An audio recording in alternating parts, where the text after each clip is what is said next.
자, 지금 불장입니다. 진짜 난리가 났습니다. 마리프가 21억 찍었고, 그리고 마프자가 24억 5천까지 찍었습니다. 마포가 여러분들 25억이에요. 마포가. 이러면은 도대체 노량진은 얼마가 돼야 됩니까? 흑석은 얼마가 돼야 됩니까? 전 이거 보자마자 너무나 놀라웠습니다. 그리고 음마아파트도 30억을 넘었습니다. 그리고 쌍용대치 우쌍쌍 29억 4천 31평. 기울기가 되게 가파르죠. 지금 올라가는 속도가 어마무시합니다. 현장은 정말 긴박하게 흘러가고 있어요. 계좌 받기 힘들다니까요. 지금 많은 사람들이 잠실로 갔다가, 그러다가 올파포로 갔다가 계좌를 못 받으니까 헬리오로 갔다가 지금 강동으로 가고 있다고 합니다. 계좌를 못 받고 있어요. 매도자들도 지금 어떻게 흘러가는지 다 압니다. 왜냐면 SNS가 워낙 발달돼 있고, 스레드라든지 뭐 단톡방이라든지 정보 전달 속도가 과거랑 다릅니다. 굉장히 빨라. 그래서 손님이 지금 어디에 몰리고 있다. 이게 실시간으로 중계가 됩니다. 그래서 나 지금 내놨다가 다시 걷어들이는 거야. 더 비싸게 받을 수 있겠는데. 예전엔 상상도 못했지. 예전엔 정보 전달 속도가 느리다 보니까 물건 내놓고 싸게 팔고 훗날 후회하고 이런 거였는데, 지금은 그렇지 않습니다. 시대가 바뀌었습니다. 카밀리아 하우스님 아직 출발하지 말라고. 출발했습니다. 네, 출발했어요. 출발한 지 한 2, 3주 정도 된 것 같습니다. 자, 원베일리 다들 놀랬죠. 원베일리 52평이 106억. 평당 2억 시대가 도래가 됐습니다. 저는 평당 2억 시대는 저는 반포주공이 할 줄 알았거든요. 반포주공 또는 압구정. 보수적으로 봤을 때는 압구정, 그렇게 생각을 했는데 원베일리에서 벌써 평당 2억 시대를 열었습니다. 정말 놀라운 일 아니겠습니까? 아니, 평당 1억이 5년 전이었는데 5년 만에 평당 2억이 된 거야. 그럼 5년 뒤에는 평당 3억인 거 아니야? 아니, 여러분들 정말 놀라운 게 뭐냐면 단디클 나오지도 않았어요, 세상에. 그리고 전세대 한강 뷰인 신반포 2차도 나오지도 않았어요. 압구정도 신축으로 바뀌지도 않았어요. 근데 벌써 원베일리에서 평당 2억을 찍었다니까요. 그러면 걔네들은 도대체 얼마가 돼야 되는 겁니까? 네, 단디클이나 얘네들 도대체 얼마가 돼야 되는 거예요? 정말 놀랍고 믿어지지 않는 상황이 펼쳐지고 있다. 도곡레슬 26평 갑자기 2억 점핑을 해가지고 26억 5천. 지금 강남은 어디나 이제 강남 2구 뭐 잠실까지는 평당 1억 시대가 열리는 것 같습니다. 그런데 우리 너무 저평가야. 우리 잠실 뭐 개포 도곡 역삼 우리 다 저평가야. 이런 이야기를 합니다. 다 똑같은 이야기를 해. 예, 원베일리가 지금 평당 2억인데 지금 60억이잖아요 9평이. 그런데 우리가 30억이야? 거의 60억이야? 2배나 차이가 되는 게 말이 돼? 지금 다들 이렇게 생각한다니까. 천장을 너무 뚫어놨어요, 반포가. 그러니까 다른 데들이 너무 저평가가 된 거예요. 강남인데도 평당 1억인데도 불구하고 오히려 싸 보이는 정말 놀라운 효과. 돈의 가치가 계속 떨어지고 있습니다. 근데 돈의 가치 떨어지는 게 강남 부동산에만 한정돼서 적용되는 것 같습니다. 뭐 지방이라든지 수도권 외곽이라든지 돈의 가치가 떨어지는 게 체감이 안 되죠. 걔네들은 오르질 않으니까 오히려 부동산이 떨어지고 있습니다. 돈의 가치를 역행하고 있죠. 돈의 가치 떨어지는 거는 지금 강남 상구 아니면 마용성 걔네들만 몰빵하고 있습니다. 돈의 가치 떨어지는 체감을. 이런 것들이 실시간으로 퍼지고 있어요. 단톡방, 스레드 아니면 뭐 X라든지. 최근에 충격적인 신고가 실거래. 도곡레슬 아까 보셨듯이 26평 26억 5천, 파크류 26평 21억 5천. 그러니까 신고가 실거래가 찍히기 전에 사람들이 그보다 먼저 실거래를 공유를 하는 그런 시대입니다. 실시간으로 중계를 해요. 올파포 27억 이거는 거래 취소가 됐습니다. 그래서 25억 26억 이 정도로 거래가 되고 있다고 해요. 그러니까 올파포 둔주가 25, 26억이니까 파크리오가 싸 보이잖아요. 잠실이 싸 보이잖아. 그러니까 막 잠실에 손님들이 몰리고 이러는 겁니다, 지금. 그리고 올파포 둔주가 25, 26억인데 헬리오가 23억, 24억이야. 또 상대적으로 싸 보이잖아. 그러니까 헬리오가 지금 난리가 난 거고. 서로 막 주고받으면서 경쟁하듯이 올라가는 그런 모습을 지금 보여주고 있습니다. 그리고 지금 SNS가 너무 발달된 시대다 보니까 빠르게 오르고 또 빠르게 식고 그런 모습을 보여주고 있어요. 변동성이 굉장히 심해지고 있습니다. 무슨 비트코인 보는 것 같아요. 부동산 시장을 보고 있으면 따라가기 벅찰 정도입니다. 그렇지 않습니까, 여러분들? 케인이 올파포 26억 5천 또 떴습니다. 진짜 정말 따라가기 벅찰 정도로.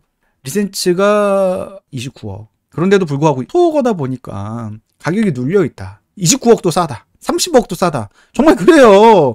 잠시 전화해보면 정말 그래요. 아니 반포가 지금 60억인데 우리가 30억 2배나 차이 날 정도냐? 지금 이렇게 이야기를 하고 있습니다. 개포랑도 가격이 비슷했는데 개포가 또 치고 나갔잖아요. 역삼이 또 치고 나갔고 잠실이 살짝 눌려있는 상태입니다. 그러다 보니까는 지금 잠실이 상대적인 박탈감이 있어요. 그래서 토가 해제의 기대감에 지금 바짝 따라가고 있는 그런 형국입니다. 저는 마푸자가 정말 놀랐습니다. 24억 5천. 저 마푸자가 24억 5천이라니. 마포가. 그래서 지금 노량진은 13구역은 30억 이야기도 나오고 있는 거예요. 노량진이 30억. 참. 그럼 또 강남은 또 얼마가 돼야 되는지. 참 그런 생각이 절로 드는 거죠. 자, 어떤 분이 이렇게 이야기를 합니다. 잠실은 불장이야. 엘리트 통틀어서 26억 미만은 찾기 힘들고. 자, 엘리트 33평 최저가 물건 보고 왔는데, 보고 있는 와중에 주인이 갑자기 호가를 올려버리고, 저층도 지금 26억 이상이다. 빨리 움직이는 게 좋을 것 같다. 다음 주부터는 이제 26억 이하는 구경하기 힘들 것 같다. 또, 헬리오시티가 24억대가 7, 8개가 한꺼번에 소진이 되었다. 에이스 리센츠 25평이 24억을 넘기자마자 헬리오시티 파크리오도 착실하게 따라가고 있다. 용인도 난리가 났습니다. 오늘 주말을 맞아서 선약이 10개 이상 잡혔고 방문한 손님까지 정말 정신없는 하루를 보냈습니다. 저뿐만 아니라 많은 부동산들이 정말 바쁜 하루를 보낸 것 같습니다. 역대급 한파였죠. 그런데도 불구하고 손님이 많았다는 것. 단기간에 끝날 것 같지 않다. 달리기 시작하면은 최소 6개월 이상 갑니다. 이번에 이제 부동산을 하시는 분인데 나만 계좌 못 받고 있다. 매도자들이 계좌를 안 주고 있다. 드디어 계좌 받았다고. 아무래도 다주택자들이 집을 막 처분하면서 또 한 채로 세팅하는 그런 모습들도 많이 보입니다. 저도 멤버십을 운영하지만 상담이 현재 있는 부동산을 처분하고 또 한 채 세팅 그런 상담들이 대부분이에요. 저도 그렇게 권유하고 있고. 지금 다주택을 하기 힘든 시대고 워낙에 양극화가 기본값인 시대에서 뒤처지는 그런 공포감, 두려움 때문에 하루라도 빨리 다주택을 처분하고 또 한 채로 가고 싶은 그런 수요가 많아질 수밖에 없는 것 같습니다. 또 인구 감소도 있고 지방의 지역 경제가 안 좋아지는 것도 있고 그러다 보니까는 참 시대적으로도 어쩔 수 없는 그런 흐름인 것 같아요. 원베일리가 최근에 평당 2억을 찍었습니다. 네, 이렇게 파노라마 뷰. 너무 좋지 않습니까? 한강을 다 사방으로 살펴볼 수 있는 너무나 심한 양극화입니다. 누구도 겪지 못한 양극화가 지금 펼쳐지고 있습니다. 예, 누구도 겪지 못했기 때문에 오래 투자하신 분들도 굉장히 혼란스러운 요즘입니다. 그래서 전망도 다 갈리고 있고 누구는 지금 너무나 비싸다. 조심해야 된다라고 하시는 분들도 있고 또 누구는 올라타야 된다. 더 양극화 심해질 거다. 투자자들 사이에서도 의견이 갈리고 있습니다. 양극화가 굉장히 크게 벌어지고 있는데 원인은 다들 아실 겁니다. 지방 인구가 굉장히 빠르게 서울로 수도권으로 유출되고 있고 그리고 생산 가능 인구가 급격하게 감소되고 있습니다. 지방은 고령화가 더 빠르게 진행되고 있어요. 네, 지방 경제가 쇠퇴되고 있죠. 지방 경제가 예전에 되게 좋았거든요. 우리나라가. 중국의 부상이 있기 전에는 우리나라가 세계적으로 경쟁력이 있었습니다. 그런데 지금은 싼 인건비를 바탕으로 중국이 다 평정을 했습니다. 그러다 보니까는 지방 경제가 굉장히 안 좋습니다. 2015년 전후로 해가지고 그때부터 지방 경제가 내리막길 걷고 있죠. 저는 무엇보다 다주택 강력한 규제가 지방 부동산을 더욱더 악화시키는 주범이라고 생각을 해요. 다주택 규제가 최근에 강화된 내용도 있죠. 바로 악성 임대 공개. 최근에 영상으로 남기긴 했는데 아니 다주택 규제를 완화를 해야 되는데 더 강화를 하고 있다니까요 지금. 2023년 12월부터는 악성 임대인의 이름, 나이, 주소 다 깝니다. 이게 굉장히 심해요. 이 공개 대상이 최근 3년간 허구로부터 구상권 청구가 2건 이상. 그러니까 보증금 반환이 지연입니다. 지연. 안 한 게 아니라 지연이에요. 지연. 지연이 딱 2번만 되더라도 악성 임대인 블랙리스트로 올라가는 거예요. 그냥 누구나 다 될 수 있는 거예요. 여러분들 악성 임차인 만나면은 여러분들도 될 수 있어요. 생각을 해봐요. 저는 집 안 보여줄 거예요. 네, 저는 허구로부터 보증금 받고 나가겠습니다. 이렇게 나올 수도 있지. 저는 프라이버시가 굉장히 중요한 사람입니다. 보증금을 허구로부터 받을게요. 집 안 보여줄게요. 이게 2번 있으면 난 악성 임대인 되는 거라니까요. 또 누군간 그래. 아니 보증금도 없으면서 어떻게 임대사업을 하느냐. 너희들이 그러니까 사기꾼 소리 듣는 거다. 돈 있으면 월세 낮죠. 네, 전세라는 제도 자체가 돈이 없기 때문에 전세를 놓는 거예요. 참 전세 제도가 그런 거예요 원래. 임대차 만기에 보증금 당연히 반환을 해야 되죠. 근데 관례상 다른 세입자 드릴 때 그 돈으로 퉁쳐서 나가는 거잖아요. 기존 세입자가. 그동안 그랬잖아. 우리 어머니 아버지 그 윗세들도 항상 그래왔어요. 그리고 그동안 그게 큰 문제도 없었고. 근데 최근에 갑자기 많은 문제들이 생기고 있죠. 네, 갑자기 말도 안 되는 정책들이 막 튀어나오면서 문제들을 키웠죠. 아무튼 지금 뭐 다룰 이야기는 아니고. 자, 악성 임대인을 분류되면은 보유주택 모두가 전세대출을 불가됩니다. 네, 전세대출이 불가해요. 여러분들 이거 모르시는 분들도 많아요. 그리고 보증보험도 안 됩니다. 다주택 하지 말라는 거예요. 그 사람이 보유한 모든 주택은 전세 대출이 안 나와요. 그래서 빠르게 전세 사고가 더더더 커진 거예요. 기존 세입자가 새로운 세입자에게 보증을 받고 퇴고를 해야 되는데 그냥 허그가 갑자기 블랙리스트를 때려버리니까 전세 대출이 안 나오잖아. 신규 세입자 못 구하잖아. 그러다 보니까는 전세 사고가 100건, 1000건, 10,000건 이런 식으로 확대가 된 겁니다. 이를 키웠다니까요. 그러니까 단순 지연일 뿐인데 악성 임대인이 되는 겁니다. 누가 다주택 하겠습니까? 여러분들 하겠습니까? 네? 하겠어요? 이거 내 이름이랑 주소랑 나이가 공개가 만천하에 공개가 되는데 하고 싶겠습니까? 다주택 하지 말라는 거야. 떠란체가 강화되는 요인입니다. 이게 다주택 규제를 풀어야 되는데 그래서 최근에 국토부에서 보도 자료를 냈습니다. 균형 발전. 일단 지방을 살려야 서울의 똘똘한 한 채 수요를 잠재울 수 있거든요. 유동성이 분산이 되니까. 그래서 저는 지방 살리기 대책을 한다고 하니까 기대를 하고 봤는데 균형 발전이래. 균형 발전하면 안 되는데. 자, 어떤 정부든 간에 양극화를 막고자 균형 발전을 추진하는 거예요. 근데 역설적이게도 이는 서울 집중을 더 가속화할 뿐입니다. 지방 한 곳에 몰빵을 해야 돼.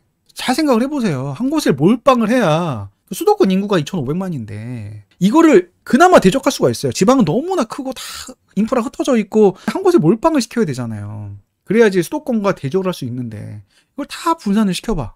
대적이 되겠습니까? 안 되는 거야. 인프라가 다 분산이 되니까. 지방 내에서도 인프라가 다 쪼개지고 있어요. 균형 발전이라는 그런 대명분 하에 대구 범어동 법조타운이 연호지구로 이전 계획이 있습니다. 대전도 마찬가지입니다. 대전에 있는 행정기관들이 세종으로 많이 갔습니다. 네. 국토부에서 어떤 식으로 균형 발전을 할지 정리를 하면 이렇습니다. 그동안 실패했던 것들을 다시 추진하겠다는 거예요. 지방 곳곳 공장들, 산업단지를 만들고 또 판교형 테크노밸리를 육성하고 판교형 테크노밸리는 뭐 상기 신도시도 다들 판교형 테크노밸리 자족도시로 만든다고 하는데 뭐 지방도 마찬가지입니다. 또 세종시에 대통령 제2지무실과 또 국회 세종의사당 설치하고 또 CTX 적극 추진하겠다. 한마디로 일자리를 창출하고 또 교통발전을 도모하겠다. 항상 하던 거예요, 여러분들. 또 하겠다. 이런 거예요. 뭐 별다른 건 없습니다.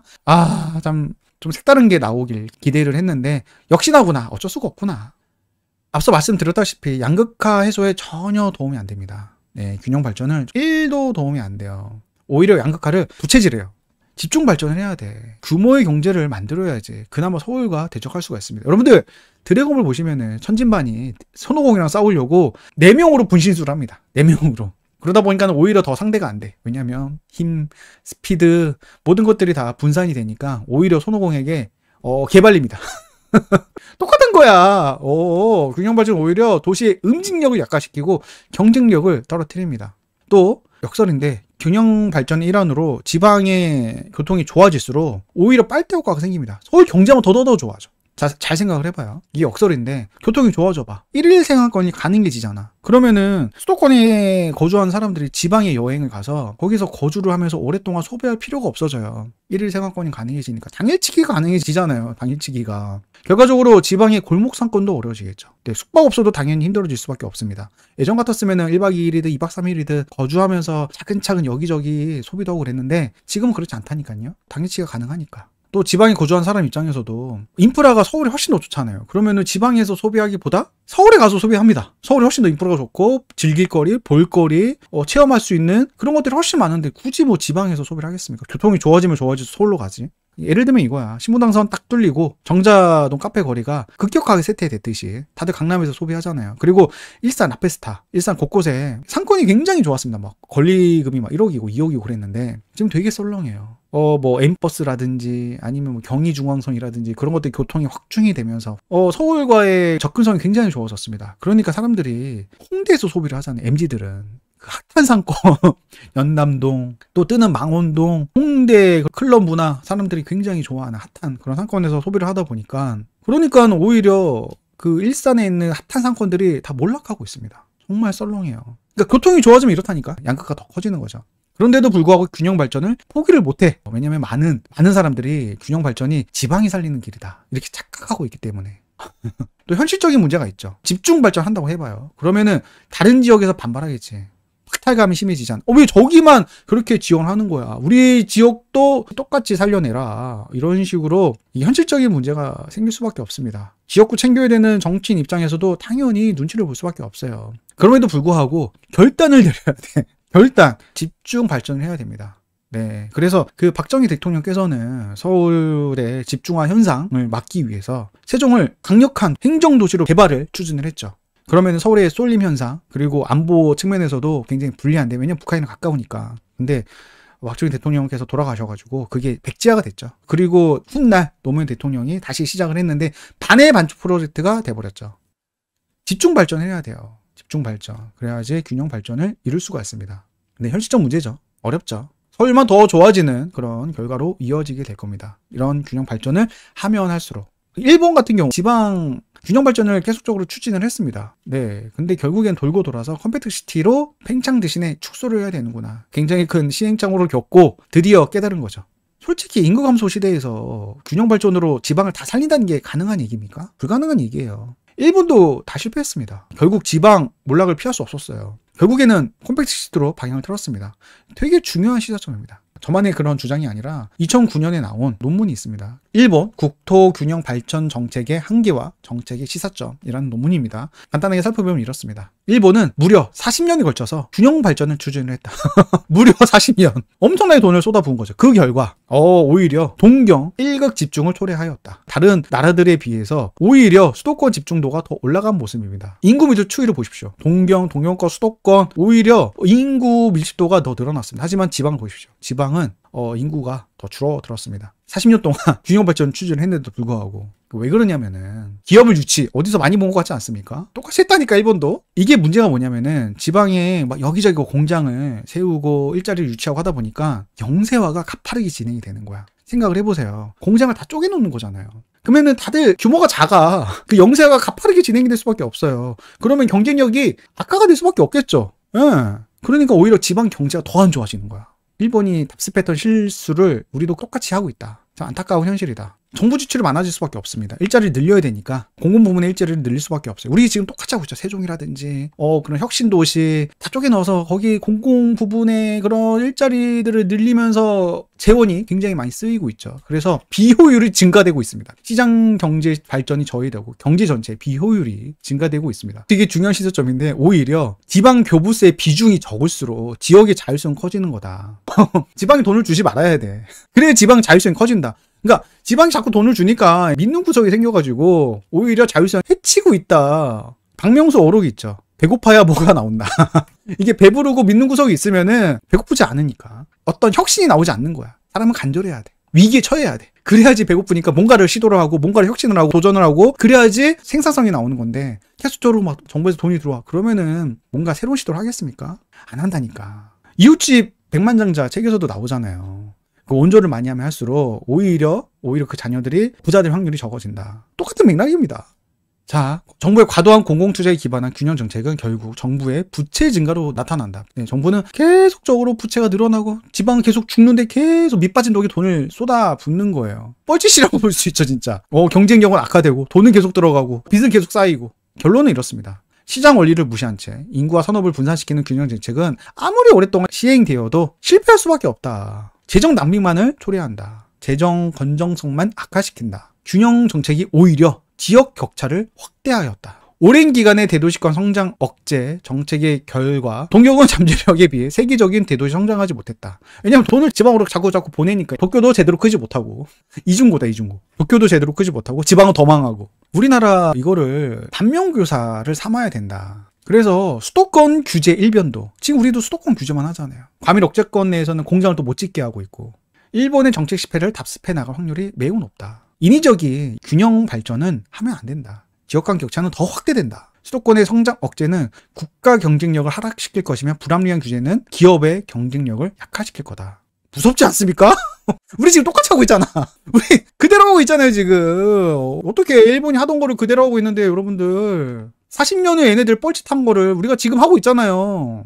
전면적인 재검토가 필요하다. 2009년에 나온 논문입니다. 근데 우리가 지금 그대로 하고 있다. 근데 지금 민주당이 발의한 법안을 보면은 지금 지방 재원이 너무나 부족하다. 왜냐하면 종부세가 거치질 않으니까 윤 정부가 종부세를 너무 깎아줬다. 종부세가 지방 교부세를 쏘이고 있거든요. 그런데 세수가 줄어들다 보니까 지방 재정이 악화되고 있다. 그래서 법인세라든지 소득세라든지 내국세 총액 1% 총액의 1%를 지방 교부세 재원으로 사용하자라는 건데 일본에서 봤듯이 정말 실효성 없는 정책이다. 지방을 살리려는 이런 정책이 오히려 지방 경쟁력을 악화시키고 자율성을 해치고 정부의 재정성을 악화시키는 그런 결과로 이어지는 거다. 결론입니다. 누구도 겪지 못한 양극화 진짜 막지 못합니다. 이런 현실, 이해관계, 그리고 정치권 이런 문제들이 얽히고 섞여가지고 누군가가 강력하게 밀어붙여야 되는데 할 수가 없어요. 예, 할 수가 없습니다. 그래서 여러분들 제가 정말 자주 말씀드렸습니다. 이거 준비하셔야 된다고.